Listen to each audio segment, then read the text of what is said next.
Okay, thank you.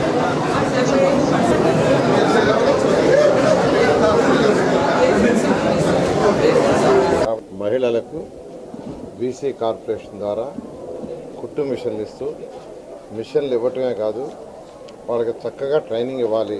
Training ఇస్తే వాళ్ళ skill develop అవుతుంది. స్కిల్ డెవలప్ అయితే ఎక్కువ క్వాలిటీగా, మంచి క్వాలిటీగా, ఎక్కువ యాక్చువల్గా వాళ్ళు పని చేయగలరు. అందుకని ముఖ్యమంత్రి గారు దీన్ని ప్రత్యేకంగా ప్రతి ఒక్కరు ఏ పని చేసినా స్కిల్ డెవలప్మెంట్ చేయాలని ఈరోజు 4,967 మందికి 4,967 మందికి జిల్లాలో శాంక్షన్ చేశారు. వాళ్ళందరికీ కూడా యాక్చువల్గా ఈ యొక్క స్కిల్ డెవలప్మెంట్ ఏమన్నారు.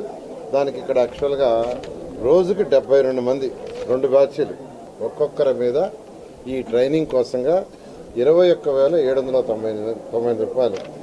ఆ విధంగా 4,967 మీద ఖర్చు పెడితే మొత్తం 10,80,00,000 అవుతుంది. అంటే ముఖ్యమంత్రి గారు ఒకటే చెప్తారు, పని చేయటం కాదు, ఆ పనిలో నైపుణ్యం ఉండాలి. నైపుణ్యం ఎప్పుడు వస్తుందంటే వాళ్ళకి కొంత స్కిల్ డెవలప్మెంట్ చేయాలని. అంతకుముందు ఎంఎస్ఎంఈ ఈ యొక్క మహిళలు చేసుకున్న దాని మీద నాకు ఒక అవగాహన ఉంది. కానీ అక్కడ పోయి చూసి వచ్చిన తర్వాత నా అవగాహన మారింది. ఇప్పుడు లేటెస్ట్ టెక్నాలజీ వచ్చింది. ఒక 10 మందో 15 మందో 20 మందో కలిసి చేయమని. అందుకని ఈరోజు 54వ డివిజన్లో నెల్లూరు సిటీకి సంబంధించి ఎంఎస్ఎంఈ 26 మందికి యాక్చువల్గా ఏర్పాటు చేసి ఒక బిల్డింగ్ కడుతున్న 12 కోట్ల రూపాయలతో.